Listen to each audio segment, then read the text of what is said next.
Chapter 5. Emotional directives and your drives. Emotions can either get you on your way or get in your way. Painting with your emotions is the art of life, and this guides your ship. Who is the captain of your ship? Let's move to emotional directives. Without us being aware of it, emotions give us invisible directives to like, want, and move, whether towards things or away from things. Emotional directives are powerful and beautiful. Embracing this process and engaging with these mechanisms is the key to our happiness. Moving towards and away from. There are basic motivational systems inside of us. Move towards some things and move away from others. We tend to move towards what we want and away from what we don't want. This can also be linked to pleasure and pain. So we move towards pleasure and we move away from pain. There are times when the system gets out of whack and we find ourselves in pain and not wanting to move away from it. And the idea of moving towards what we want seems even more painful than staying in the painful situation. Of course, there is something else going on here. There are always contributing factors to this mindset. And of course, in this mindset, there are always reasons. There are always reasons and rationalizations and justifications for this behavior. Let's move on to the next one, liking and wanting. This one is super interesting, and I can write a book just on this one drive alone. In fact, many books have been written on this. This liking and wanting is related to our drives and is similar to moving towards and away from, but they are different. Let me give you an example. I like a jam donut. I want a jam donut. I eat a jam donut. I feel guilty for breaking my diet. What do I do? Because we are human, we have the ability to talk to ourselves, observe ourselves, and rationalize with ourselves. In short, we have the ability of choice. And when it comes to this liking and wanting, whether I want it or not, or whether I like it or not, I can still choose to have it or not. As a first step, I can choose not to purchase the jam donut, or I can choose to cut back on them and only have them once a week, or maybe once a month.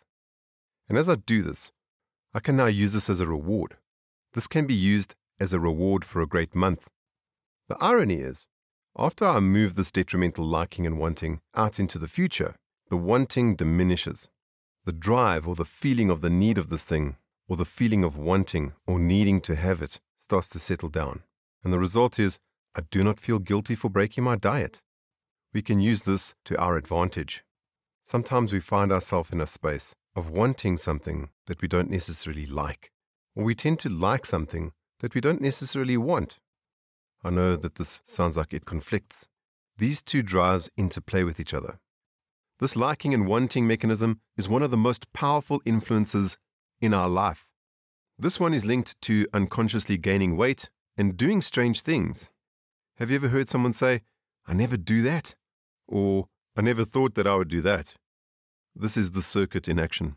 When you have the knowledge of this knowledge, you can use these mechanisms to lose that excess weight and interrupt negative patterns. This is how the liking and wanting is connected to the moving away from and moving towards drive. This is how the liking and wanting is connected to our cravings of moving towards pleasure and away from pain. This is also connected to our pleasure predicting bias, an internal mechanism of us predicting our own pleasure and longing for that pleasure. Great news, we have a tool for all of this, and all of these mechanisms and biases, they all run in tandem with each other. As we use each tool, we deal with them all. I know that I'm dumping a whole lot of fancy names and technical jargon on you. These names are not really important. What is important is the knowledge of knowledge and awareness of awareness. It's beginning to know how this whole picture fits together, how each puzzle piece fits into one another. To make the picture, this is moving what you do not know into the realm of knowing that you know. Once we become aware of all of these mechanisms and processes and how they play out with each other, we can be the school teacher monitoring them to make sure that there's no fighting on the playground. When they did the study on rats, they genetically engineered the rats to remove the wanting mechanism, and then they fed them sugar. While they fed the rats the sugar, The rats liked the sugar. But the moment it was removed from them, they could literally move the sugar one mouse length away from them, and they didn't want it. So they liked the sugar, but they didn't want the sugar. They lost the drive. They lost the wanting. They lost the drive to move towards the sugar. This often plays out in our emotions. Oftentimes, we have an emotion that we might not necessarily want, and we have it anyway. Or sometimes we find ourselves leaning into a behavior that we might like, but does not take us to where we want to be. Fortunately, we are not lab-engineered rats. We are humans. We have these drives in us. We have the wanting and the liking circuit working just fine. The question is, are we managing it well? Unless an individual has a pathology which destroys these natural functions, these mechanisms are natural and they tend to run wild in most of us.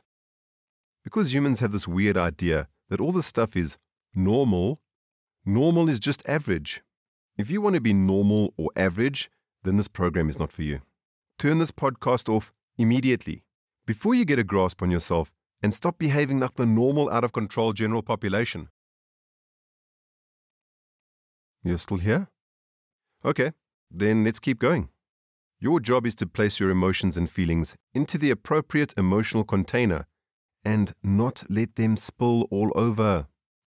Use self-assessment and your BreakThrough Toolbox tools to identify these drives, to identify these mechanisms, these emotional directives, and open the door to your inner calmness. This will give you a very clear idea of what you move towards and what you move away from. This is part of what's called self-assessment. When you use the tools in your BreakThrough Toolbox and use self-assessment, having a positive self-assessment says that I'm aware of my strengths, I'm aware of my weaknesses, I'm aware of my drives, I'm aware of my biases. Having a negative self-assessment, well, this is completely different. A negative self-assessment says that no one understands me, I cannot control myself, and it feels like it's all my fault. Even when I'm told that it's not my fault, it still feels like it is. Once you can contain your emotions and emotional reactions, it is time to take charge of your drives. Just because you want something does not mean that you need it. Your brain is tricking you. It's fooling you. It's hijacking you. To observe this in your mind, just think of the time when your mind keeps wandering to that cigarette, to that packet of chips, and to that custard slice, and those chocolates, and that alcohol. This is the liking and wanting circuit turning on. The more we think about these things, the stronger the signal gets until we give in to these unconscious drives. Our task is to be aware of this, know this, and interrupt this unconscious and automatic process with better choices. In our modern times, most of the things that we say or think we need are not needs. They are just wants. We don't need them. We just want them. All we do is we tend to fool ourselves and justify these things to ourselves. We do not need those things. We do not need to have affairs. We do not need to have that alcohol or those drugs. We do not need these things to either get high or distract us from our lives. We do not need them. We want them. We like them. We justify that we like these things. We are hijacked. We simply justify that we like and need something, which is destroying our life. When this happens, we are hijacked by our brain, and suddenly we do not have a brain. We have a brain that has us. If you want to take this to the next level, you are going to have to evict your inner hijackers. You're going to have to get rid of your inner terrorists.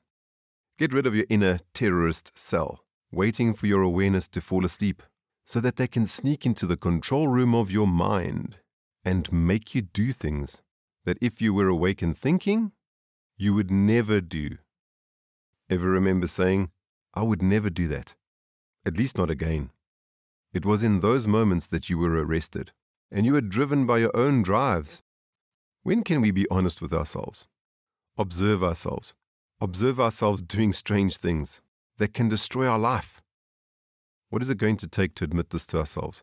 Admitting to ourselves that those things are no longer good ideas. This is what awareness looks like. This is why having the knowledge of knowledge is critical to your mental health. If you ignore this, these drives will destroy you. They will destroy your relationships, your health, and your bank account. They will sail your relationship straight into the sharp rocks, compromise the integrity of your relationship, and sink it into the deep, dark ocean of despair. If you get a hold on these drives and get a grip on your emotions, you can steer clear of those rocks. You can sail into a beautiful lagoon for your relationships and your life to flourish, where there is fun, prosperity, laughter, and loving intimacy. And you can picture those two scenes. Picture this scene in your mind. The one where your relationship is in a dark storm. The ship that you relate to each other in has been hijacked by those insane pirates, bent on sinking your relationship. Imagine seeing those sharp rocks poke out of the rough seas. As you hurtle towards them, how are you feeling right now? Are you happy? Are you loving it? Do you feel safe and secure? How do you think those close to you are feeling right now? If you continue in this direction, what do you think is in your near future? Happiness or hell? Now, if you were normal or average, what would normal or average do? Do you justify this to yourself? Do you become a prisoner of your own mind and go with the flow? Do you justify this to yourself with, I just can't help myself? Are you arrested? Have you become a prisoner in your own mind? Are you hijacked? Now, if you can, let that scene go. Just let that scene fade away. Let the dark skies fade, and let the sun come out. Imagine that ocean is calm and clear. You can see all the way to the bottom of this beautiful lagoon. You are in charge, and you are sailing your relationship. Can you picture that? Picture yourself as you sail into this beautiful lagoon. Drop anchor and enjoy how relaxed and peaceful everything is. Is this not better? How much better is this? How much more fun is this? Sure, it's calm. And yes, you can say that this is boring. It's not. Because now you can really enjoy yourself. You can pull out the jet skis and have plenty of water sports fun. You can have a party on the deck and celebrate your life. Celebrate what life has to offer without the fear or danger of this thing sinking. Now ask yourself, which do you prefer? Do you prefer living your life, or do you prefer fighting for your survival? Do you prefer being out of control, or do you prefer being in charge? Do you prefer to be hijacked and dragged out to sea without your consent? Or would you prefer being in a quiet lagoon, having loads of water sports fun? Which do you prefer? Hell or happiness? The choice is yours. Chapter summary. Emotions give us directives. They make us do things and silently tell us to do things. Just because they whisper into our ears, this does not mean that we need to act on every whim of these emotions and their feelings. If we can learn this, we will save ourselves a great deal of pain and discomfort. This will also save you a lot of money, because you will not just impulsively buy something you do not need, or impulsively do something that will put a crater into your life and into your bank account. The idea here is to save you money and to save you disappointment. If we do not get this part of our lives in check, we will be tossed around on the ocean of our feelings, and we could land at a destination not of our conscious choosing. Remember, not choosing is still choosing. If you learn this, you will have less fights, less anxiety, and a whole lot more laughter, fun, great sex, connection, and intimacy. Do not allow yourself to get hijacked, and do not sail your relationships into the sharp rocks. Do not let your comfort zone become your uncomfort zone, where it is way more comfortable to be uncomfortable. It's called your comfort zone for a reason, because it's supposed to be comfortable.